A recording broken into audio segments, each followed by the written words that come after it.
ఊర్లో గొడవలు, స్కూల్కి వెళ్ళిన గొడవలు, ఒక పడికాడు ఎదలా తయారవుతావు కదా. ఊర్లో చెప్పిన మాటలు వింటా కానీ కొడుకు మాట ఎప్పుడైనా విన్నావా? నాకే ఎదురు సమాధానం చెప్తారా? అసలు ఎగ్జామ్ పాస్ అయ్యారా? అసలు ఎగ్జామ్ రాసావరా నువ్వు? ఆపు నాన్న, ఇంకా కొడితే చచ్చిపోతాను. ఓ నువ్వు చచ్చిపోయావు కదూ. ఇప్పటి వరకు నువ్వు చెప్పింది నేను విన్నాను, ఇప్పుడు నేను చెప్పేది నువ్వు వినో. నన్ను కనమని నిన్ను అడిగానా? నన్ను చదివించమని నీకు చెప్పానా?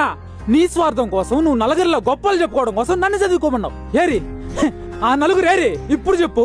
నువ్వు గెలవడానికే, నన్ను గెలిపించడానికే.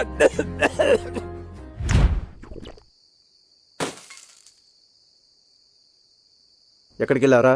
బయటికి. బయటికంటే బయటికి నేను బయటికి వెళ్తానంటే ఉద్యోగం చేసి కుటుంబాన్ని పోషడానికి వెళ్తున్నాను. నువ్వెక్కడికి వెళ్తున్నావు? రే తాగొచ్చవా? ఏం పాపం చేస్తే పుట్టావరా నాకు? నాన్న ప్లీజ్ నాన్న, అందరూ చూస్తున్నారు నాన్న, లోపలికి వెళ్దాం రండి నాన్న ప్లీజ్. రే ఇదెవరో తెలుసా నీకు? నీకు చెల్లుందని గుర్తుందా? దీని పెళ్లి కోసం దాచిన డబ్బులు నువ్వు ప్యాకెట్లో మొత్తం పోగొట్టేసావు కదరా. 25 సంవత్సరాలు వచ్చిన ఇంకా నా భుజాల మీద మోస్తున్నాను రా. కనీసం బస్తా మోస్తే కూలి 10 రూపాయలు ఇస్తారా? దానికున్న విలువ ఉందా నీకు? రే నిన్ను మోసి భుజాలు నొప్పి వస్తున్నాయిరా. రే నువ్వు వేసుకున్న షర్టు, నువ్వు వేసుకున్న ప్యాంటు, ఆఖరికి అండర్వేర్ నా కష్టం తీసుకొనిదిరా. రే నా అవసరం ఏమవుతారా? ఏంటి నాన్న, నువ్వు ఇక్కడ కొడుతుంటే నొప్పి ఇక్కడ వస్తుంది.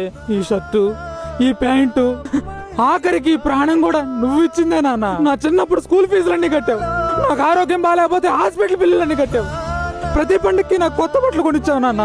ఓ నా కొడుకే అని చెప్పి అందరికీ చెప్పుకొని మురిసిపోయావు కదా నాన్న. ఆఖరికి